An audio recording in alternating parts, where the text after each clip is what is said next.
it is very what? Very active. In fact, very powerful. If you want to be very active, you must be very powerful.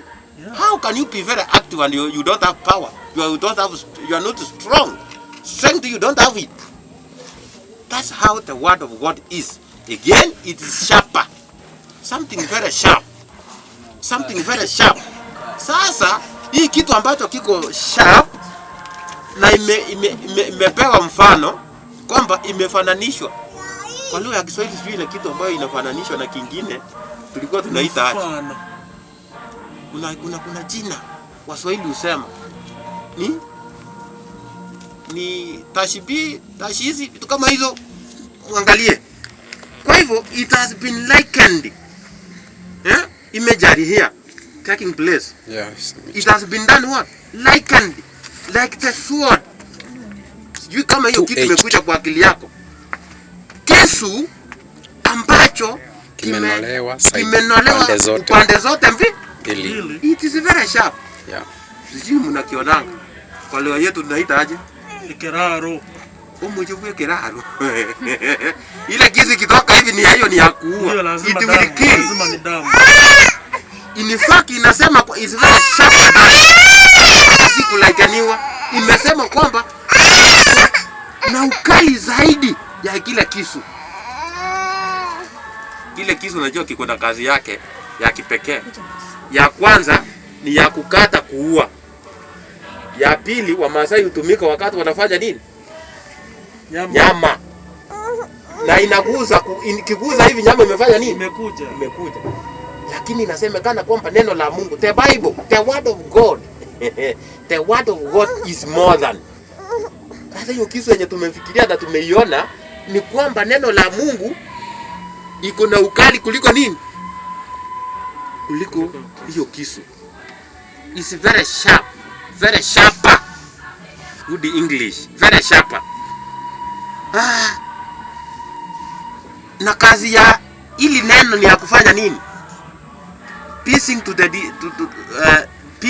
even to the division of soul and spirit.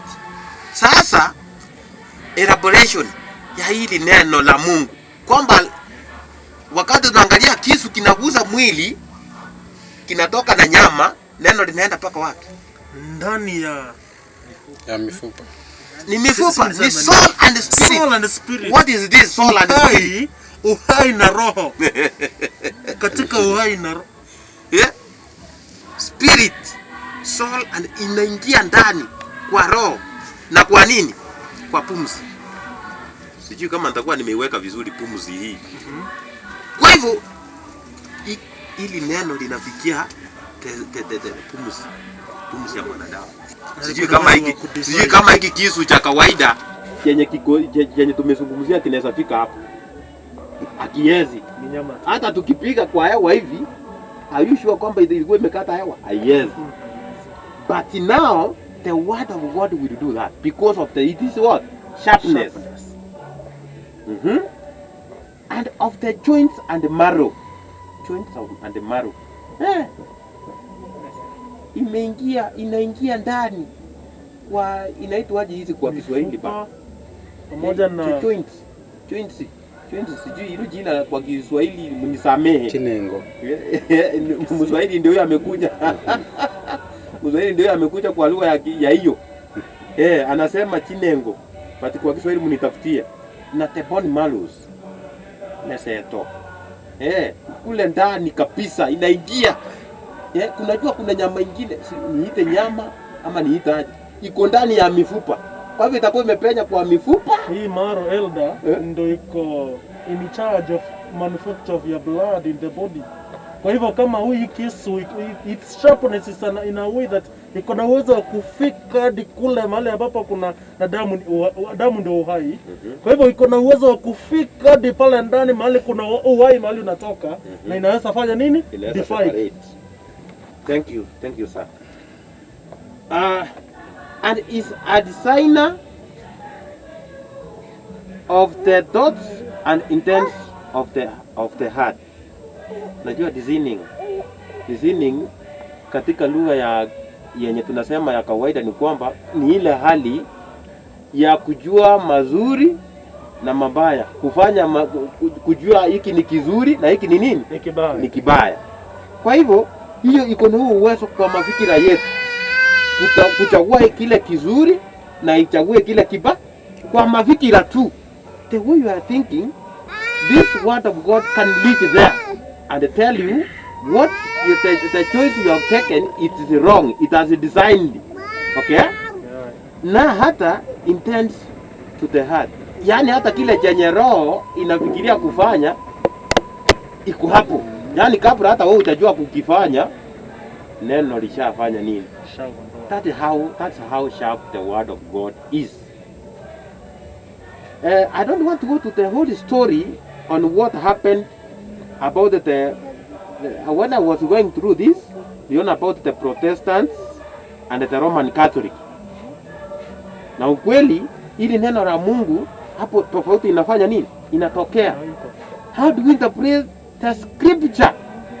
Then that's where the Protestants came about, and that's where the Catholic came about. The way we interpret, the way the Catholics understand the word comes much different to the way the Protestants do what? Where the Protestants, we as the SDS, we are. We don't walk with the way the Catholics are. Why? Because the way they interpreted the word is different with the way we interpret the word. But the word inatuambia kwamba is very sharp. The word is very living. The word is very powerful. Kwa hivyo ndugu zangu, kwa sababu ya nini nataka kukimbia, tumalize angalau tuulize, tuongeze kidogo, tumalize lesoni. Sunday, siku ya Jumapili ambayo ni April 26, scripture as the ruling norm. The scripture as the ruling norm. Kwamba neno hili ambalo linakuwa kwamba kiongozi wa nini?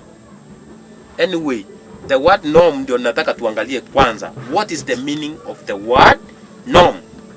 Ndugu zangu, wakati nilikuwa naangalia the meaning of the word norm, nilicheka sana. Mimi nilikuwa naichukulia kama the word norm ni kama wameweka kiufupi. It might be the word call what? Normal. Kwamba vitu tu za kawaida.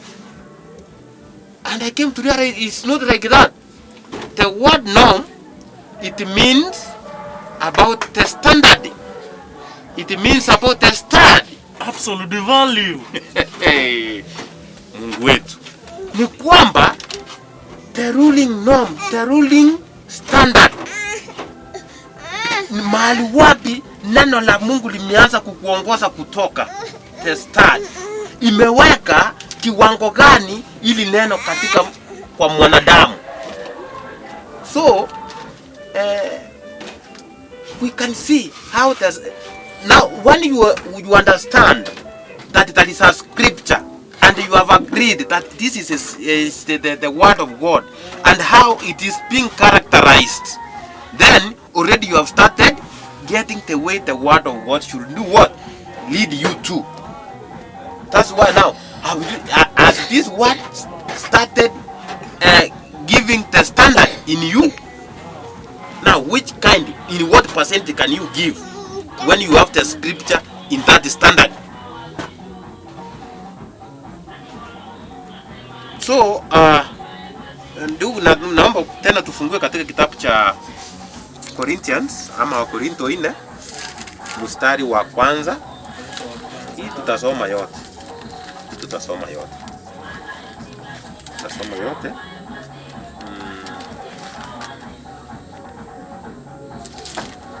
Tuangalia hapo. Kitabu ni Wakorintho wa kwanza 4 fungu la kwanza hadi 6.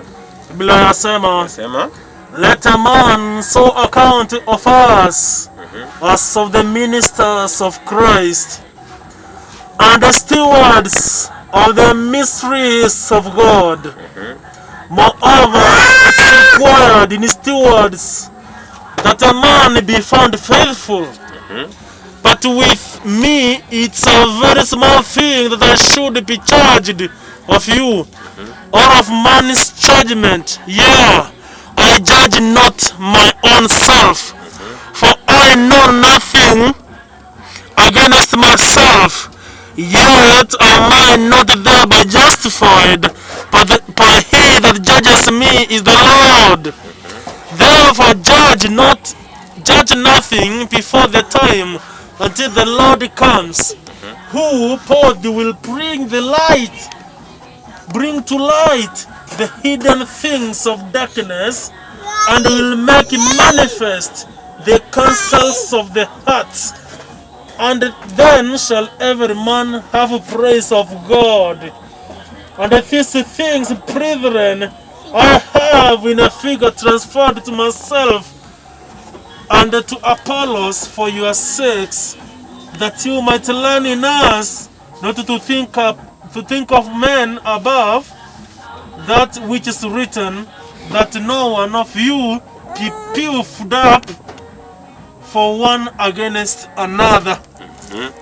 By the way, this is Paul giving the old story in the people of Corinthians. Anaongea na Wakorinto hapa. He's talking to the Corinthians. Now, maybe I talk about the Paul and the Apollos.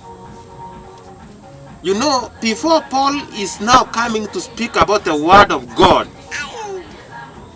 na yeye anasema kwamba tusingatie sana fungu la 6, tutarudi pale tusome. Why are we going to talk about the verse 6? But he's talking about the faith. But before we talk about the faith, you know what happened in the time of Paul? How the divisions came about. People have to believe on somebody, not on God. People have to believe. Apollos, me, I'm going to the church of Apollos. Me, I have to go to the church of Paul. Me, the others came up with some words. Me, I'm in the church of Christ. Now they have separated. But they came to understand anything on where they are going. They have only one ambition, that they should believe. Their faith should lead them to what? Heaven. Walikuwa na division is mingi. Ni jinsi walikuwa wamefanya nini? Interpretation was very different. But they came to realize that what they are doing is very much wrong. They have to come together and walk from the same house. In fact, that's what we see in the world of today. Tukiwa pale nje, tunasema tuko na Wakristo na Waislamu. Tukikuja ndani ya Ukristo, sasa hapo tena mambo inaharibika. Wakristo wenzangu, kwamba tuko na Wakristo wa Catholic, tuko na Wakristo wa PH,